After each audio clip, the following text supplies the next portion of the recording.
World Leader Chief Minister zeuh da Pu Duha thawh kan so me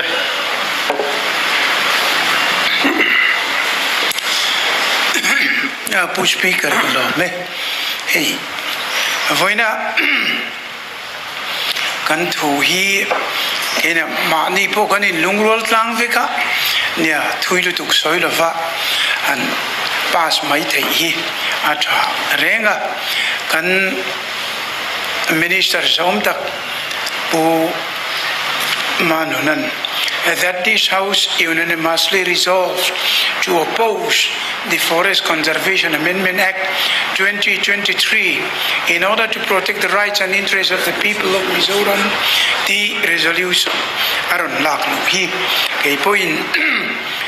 poma kalpuitra katia hey am tak chuan le kan va hre tlai ve enga tinge hriat kan tir kan li lo enga tinge ti kha ani ve thei viu buka amar chan ni lam chuan soi ve don sela he kan hri tam chewa in ron ngai saklo ve buka lo mole ti tur chu india ram he tianga kuta objection jukta tu ringot po hi sang khat zathum pakor walinan the thania huntina changin khata kan hrive lo tia kha nia kan hrilo chuni ngei mayanga mase thiam chu minti chia big lo mai the chu venemi kaini point tha kan ti lo wang in heta an min ron vele kan ni china kan minister leron pulu tu poina asoyang khan October ni song pasari ma thelu turin amar chon ron ti le theluin kare ro icho jim de uleka ni song pangachungin ron thelu ulam te ti chuan sarkar lampo expert le midang khan kanan meeting an neya consultation committee ka anan chuko manan teacher sara chuta po chuan Mizoram sarkar chuan tha kan ti lo ti kha an the tha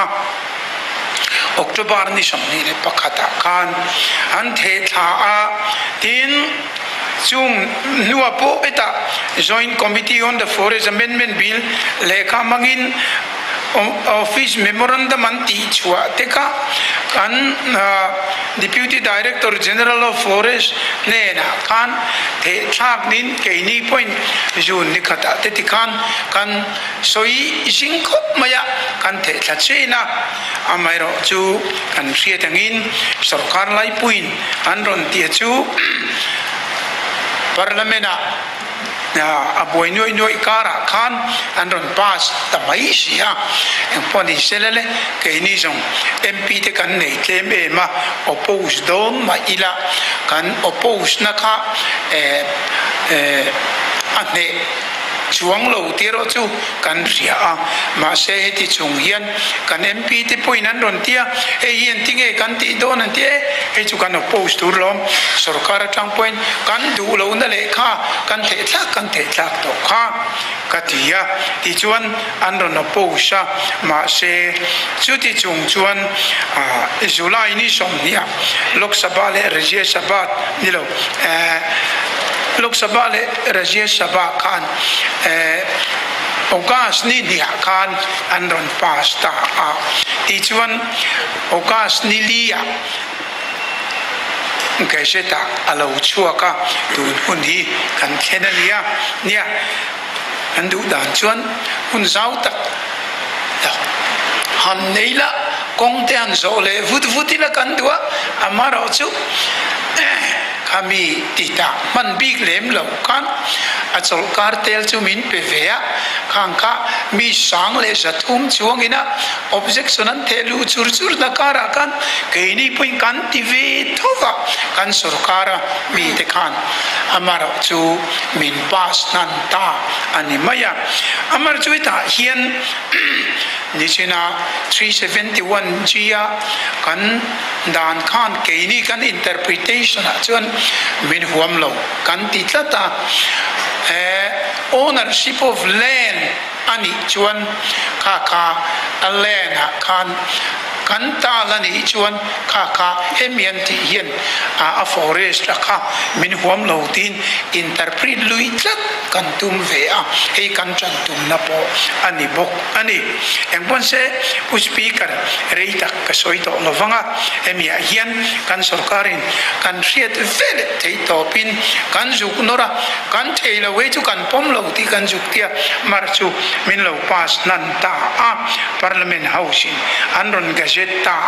ma sela ke ni chuan kan pom chuang lova voina hausa nge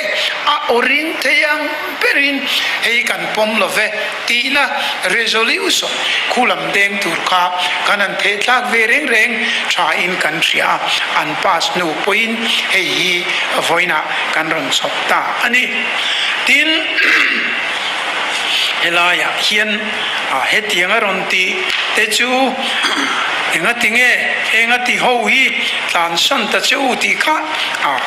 hetian ngai o me mai thova amara chu kan thri tangin india ram dian taka mp sanga chuang omna pakhat kan ne kan tel vea kan tel lo thei lova tin kan juk tel na khan tun ma point kan thri tangin group lom ni lian puyan oma pakhat nda Congress du lo ho kha NDA omania Congress kai ruina noi onka UPA omania hoi so kangin tilang tikan NDA kini chu Congress do kan ya wangin Congress du lovin kan juk tela ti chuan UPA lama tel du som po kha tikhan an tel ta seina amaro chu ka ta juk tel ve kha kan du song li anti yang ti po kan ring big lova masela heta parliamentary group alliance group lo oma khan a eng ma katel du lovetia chut nan nunga mal chut nga ringot kha afin thak lem lova minan ti du chuang lo chu wangin mana changin NDA kan tela amaro chu issue based ani awang in kan du lo dana an pass pot chuan kan do dala a chunga changin thei topin huai takin kan dovani chu zoram mi pui point min riat puya tun naya pe ka chuan NDA sarkar tlugna tura no confidence motion apo an mani sarkar tlugna tur mani se Manipur issue kan duanga anti lo wangle until ti dan ka thalo kan ti awang in khami kan du lo nalan tir khan kha no confidence kha keinina kan lo mu dan chuan pro mei teile anti mei te anga zoram mi puin an mu awang yan eng ti kom mai NDA inatuna in kaldani tha kan tilova dik kan tilova chuvan no confidence motion ni kan support don ani kan tia chanchin bopo kan chua feka home minister in assam chief minister kaltangin hey mino post tak don emni arontia oppose done kan MP te po no confidence motion ka support vectorin instruction kan pe katia khatiani lo chuan zoram mi puin thiam min chandon lo in thang dona ti chini lo reng reng katia ani khop mai ka ria thiam pui cheu abstain tal ulamule ten kai chu po kan thei lo kan tia ti chuan abstain chu soi lo top thinga omle o chang khopa hetia awa kanan chang ta ni kamo chuwan kan be na safe ko kalai ka chuwangin in du lo zong e tiang an ti te chuan bangula chugulan mai lom antika ngai dan o tak pon ni amaro chu chung kwa po hian kan du zong in ro zong zong hini tin hian a rel thei big lo keini na kan thati lo zong an rel awanga kan chung atangin ka bang e ti ngot zel pu ko ani big chuang lo chuan pola tanga ban jin luat tukki kan du lo de plet ani chuwangin a chunga changin thei topin kan normayang chuwangin kan congress unau te po tuna hian ngei ni khuta ya thar pol thana ding le ta India ti kan UPA ni lo kan ata kapo kan ale lama ndu lo zong te po an lo ti venga ndu lo zong om lega ban barbi la hon tum sia mai ka chu ani chia big lova chu wangin